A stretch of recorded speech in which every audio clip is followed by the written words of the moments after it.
Y Yahweh levantó a Nehemías para ordenar a los coanitas, a los levitas, también para hacer dedicación del muro, también para darle porciones a los coanitas, a los cohenes y a los levitas, a causa de que ellos habían tenido que dejar de ejercer sus funciones porque tenían que trabajar, mantener a sus familias, y entonces ya no hacían el trabajo que tenían que hacer en el templo. También Nehemías vino para crear prácticamente una reforma. Se llamó la reforma de Nehemías. Vamos a verlo en el capítulo 13 y específicamente vamos a ver cómo también él trajo esa misma reforma al lenguaje de la casa. Nehemías capítulo 13. También durante este tiempo yo vi los Yahudim que se habían casado con mujeres de Ashdod,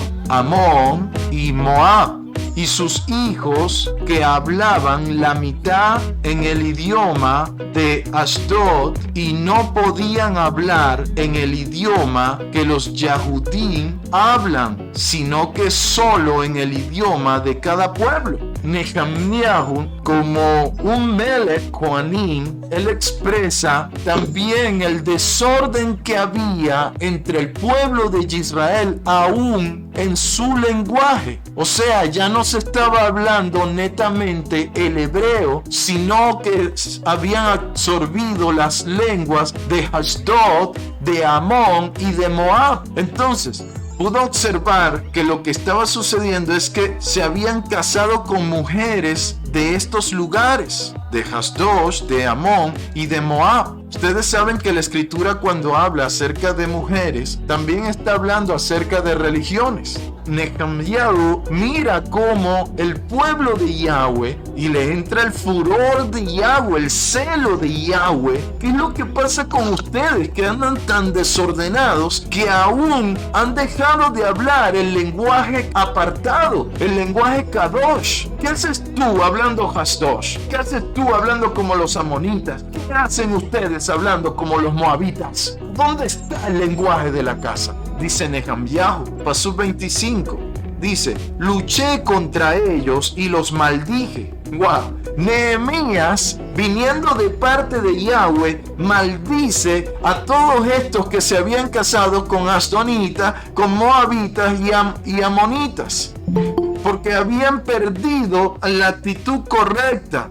Y también habían perdido el lenguaje de la casa. Y al perder el lenguaje de la casa, estaban pervirtiendo su propia lengua, la lengua Kadosh, la lengua que había apartado nuestro amado Yahweh para nosotros. Y viene Nehemías y los maldice a todos. Y viene y dice, y golpeé a algunos de ellos y arranqué sus cabellos. Miren la molestia de este hombre de Yahweh, de este servidor de Yahweh que viene y empezó a luchar contra ellos y a maldecirlo. Ninguno se atrevió a levantar nada contra Nehemías porque era el hombre de Yahweh en ese momento. Ir contra él era ir contra Yahweh, porque fue el hombre puesto por Yahweh para empezar a ordenar a las tribus de Israel, para empezar a ordenar a todo un pueblo que estaba desordenado en todas las áreas, hasta en su propio lenguaje. El haber arrancado el cabello de estas personas, de estos antepasados de nosotros, que está expresando, porque el cabello representa fuerza, lozanía, honra, distinción, natsal. Entonces, el arrancar el cabello no es solo la acción que hubo, sino lo que significaba haberle arrancado los cabellos a esta gente. Les dijo, ustedes deshonraron el lenguaje Kadosh, que venga deshonra a ustedes.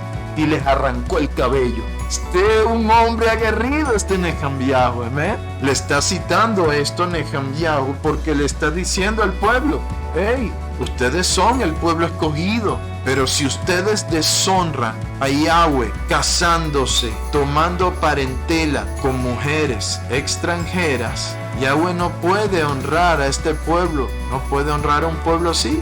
Y es lo mismo que ha pasado hoy en día. Nosotros estábamos casados con esas mujeres extranjeras. Estábamos en prostitución. Nosotros mismos nos convertimos en prostituta, prostituyéndonos con las formas de las naciones de la tierra. Y hoy en día, siervos de Yahweh se están levantando para hacer una reforma en Israel y para levantar y traer orden a las tribus de Israel esparcidas en las naciones de la tierra. Y estos siervos, unos vendrán así con fuerza, porque realmente estábamos en deshonra. Habíamos deshonrado el lenguaje de la casa. Habíamos deshonrado con nuestras actitudes, con nuestras formas. Por lo tanto, sí, viene un tiempo y hemos estado en un tiempo donde hemos como que nos están hasta arrancando los cabellos, y aún para la vista de los hombres naturales hemos caído en deshonra. Nuestra lozanía como que se ha disipado. No somos distinguidos ya entre las naciones, entre los pueblos, entre las formas religiosas. Pero Yahweh ha permitido todo esto para que sí podamos ser distinguidos por Él. Y algo que tiene su pueblo es que retoma su lenguaje también. Retoma su hablar, Kadosh, el lenguaje apartado, el hebreo. Vamos a ir a Eclesiástico en el capítulo 5, Sabiduría capítulo 1, en el Pasuk 6. La voz de su pueblo necesita sabiduría, necesita palabra. ¿Y dónde está la palabra de sabiduría? En la Torá y los profetas. Y la Torá y los profetas fue escrita ¿en qué? En hebreo. Entonces, seamos o amemos tanto la rúa de sabiduría para ser amigos de la rúa de sabiduría y ya no dar o hablar palabras blasfemas, sino hablar el lenguaje de la casa, porque cada voz es conocida por su creador. Porque hay que ser como un niño para poder entrar al reino de los Shamaí. Pero aquellos que se comportan tan adultamente como para ser tan orgullosos y altivos, dicen, pero ¿por qué yo tengo que hablar esta lengua? ¿Por qué yo tengo que entender el hebreo?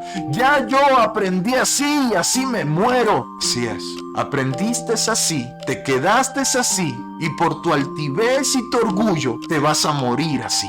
Pero cuando se es como un niño, cuando se puede ser humilde y sencillo en el corazón, entonces la sabiduría vendrá. ¿Cómo viene la sabiduría? Por medio de la Torá y los profetas y los escritos. Y ello, la palabra, nos llevará a entender el lenguaje de la casa para que asimismo los mudos empiecen a hablar. ¿A hablar qué? El lenguaje de los niños. Gad, el vidente, capítulo 2, pasó